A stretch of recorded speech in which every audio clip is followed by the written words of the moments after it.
RSMM 99. Anindya menuju ke kamar ayah mertuanya. Ia ingin menjenguk dan melihat kondisi ayah mertuanya. Padahal kondisi dirinya aja baru saja sembuh dan juga bekas operasi sesar itu juga masih terasa sakit saat dia berjalan atau melakukan aktivitas. Tapi Anindya tidak mau berdiam diri saja. Setelah menidurkan anak-anaknya dan selesai bebersih, dia langsung menuju ke kamar rawat ayah mertuanya. Dia ingin memastikan kalau ayah mertuanya itu dalam keadaan baik-baik saja.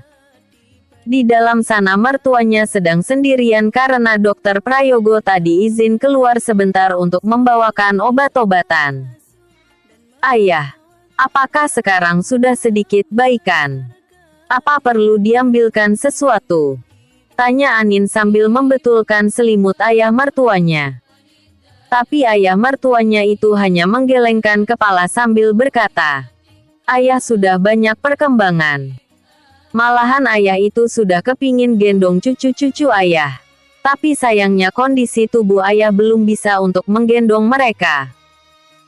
Mudah-mudahan dalam minggu ini ayah sudah bisa melepas semua perban dan juga bisa segera berjalan lagi," jelas ayah mertua dengan nada senang. Ayah mertuanya belum diberitahu tentang skenario yang saat ini dijalani oleh mereka. Ayah mertuanya belum tahu kalau di luaran sana mereka sudah menganggap ayah mertuanya itu tidak ada alias meninggal. Tentunya itu dilakukan oleh Valen untuk menjaga keselamatan ayah mertuanya itu di dalam panti asuhan yang memang dikhususkan untuk bayi-bayi yang terlantar. Awalnya keluarga Weston memang mendirikan panti asuhan ini khusus untuk bayi-bayi yang terlantar. Jadi bayi yang ditinggalkan oleh orang tuanya, bayi-bayi yang dibuang karena keluarganya miskin, atau bayi hasil perselingkuhan. Dan ada banyak juga orang tua yang tidak bisa memiliki anak secara pribadi kemudian mengambil atau mengadopsi anak di tempat ini. Tempat ini sangat eksklusif dan hanya didatangi oleh orang-orang tertentu saja. Lokasinya yang jauh menjorok dikelilingi oleh rumah-rumah penduduk yang memang pekerja-pekerja dari keluarga Weston membuat panti asuhan ini sangat aman. Tapi ayah masih harus banyak istirahat karena luka-luka itu masih belum sepenuhnya sembuh juga bagi ayah yang patah membutuhkan perhatian yang ekstra. Jadi ayah jangan sembarangan untuk berjalan sebelum emang Dokter Prayogo mengizinkan. Bukankah menurut Dokter Prayogo, saraf dan kelistrikan dari tubuh ayah juga sudah membaik berkat nasihat dari Dokter Nugroho kan? Kata Anindya sambil menyodorkan minum air putih kepada ayah mertuanya itu. Karena biasanya sebelum tidur ayah mertuanya itu sering meminta minum terlebih dahulu. Memang Valen juga menyewa perawat dan suster yang khusus untuk merawat bayi dan juga yang khusus untuk merawat ayahnya. Iya, tentu saja ayah menjaga kesehatan ayah supaya ayah bisa menjaga cucu-cucu ayah yang barusan lahir itu. Ngomong-ngomong, sebenarnya ini di mana sih? Kenapa kita tidak ditaruh di rumah sakit milik ayah saja? Tanya ayah Valen itu dengan nada bingung. Tapi Anindya menjelaskan kepada ayah dengan lembut. Ayah masih ingat kenapa ayah bisa kecelakaan? Tanya Anin dengan lembut. Ditabrak dari samping sama truk. Tapi kata Prayogo, supir truknya meninggal di tempat. Kata ayah dengan lirih. Ia mengingat dengan baik kejadian itu. Benar, dan itu bukan sebuah kebetulan. Pembunuhnya mengincar bukan saja ayah, tapi juga Anin dan cucu-cucu ayah. Jelas Anindya dengan detail. Apa? Ini pasti kelakuan dari adik ayah kan? Paman Bill. Cecar ayah dengan nada menuntut. Anin sebetulnya tidak tahu menahu tentang siapa yang sudah melakukan itu. Cuman untuk sementara agar Valen tidak stres untuk melindungi kita semua, dia membuat skenario untuk menyembunyikan kita sementara sehingga mereka tidak bisa menjangkau kita. Lanjut kata Anin lagi. Keterlaluan dia. Tenang dulu ayah. Anin belum tahu siapa sebenarnya yang bersalah. Kata Anin berusaha menenangkan ayah mertuanya itu. Kenapa dengan ayah?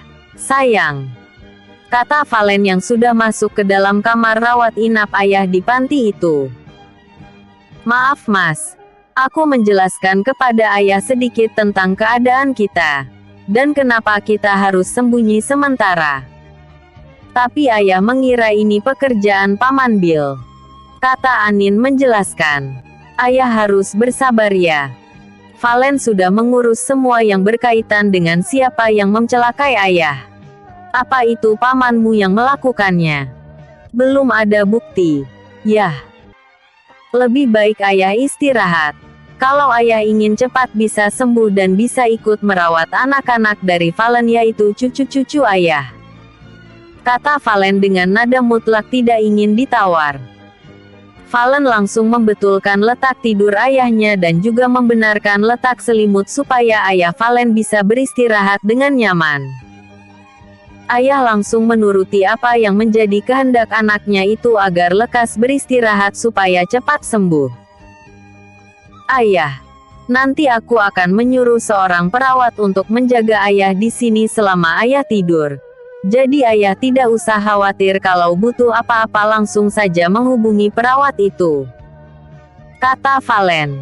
Dengan lembut. Ayah Valen hanya mengangguk-anggukan kepalanya tanda dia merasa pasrah dengan apa yang menjadi pengaturan Valen terhadap dirinya. Yuk kita cek anak-anak. Kata Valen sambil menggamit lengan istrinya. Anin dengan patuh mengikuti langkah kaki dari suaminya kembali ke area kamar di mana dia dan anak-anaknya berada. Di sana Valen segera mengusir para perawat untuk keluar agar ia bisa bersama dengan anak istrinya. Kangen. Rengek Valen dengan manja.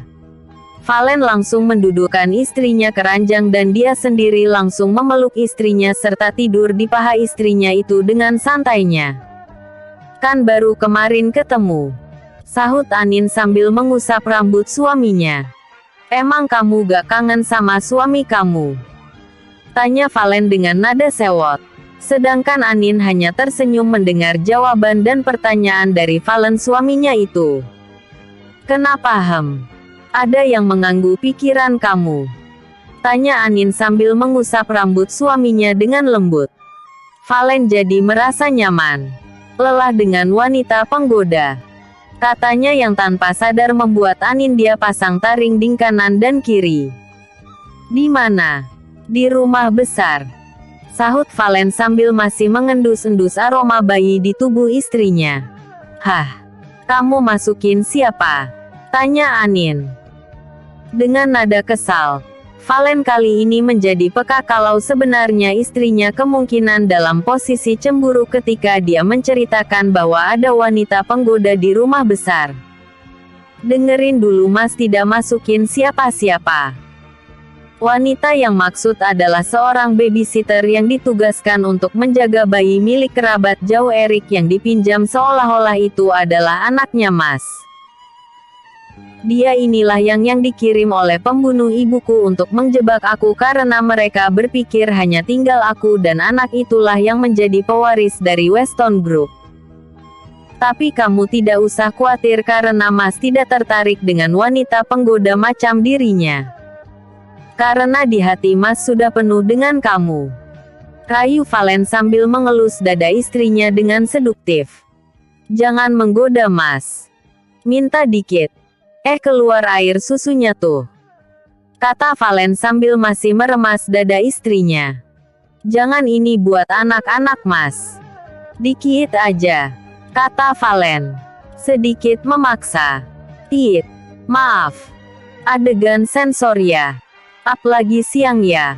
Mata ngantuk. Hari ini harus revisi banyak. Semangat pejuang revisi.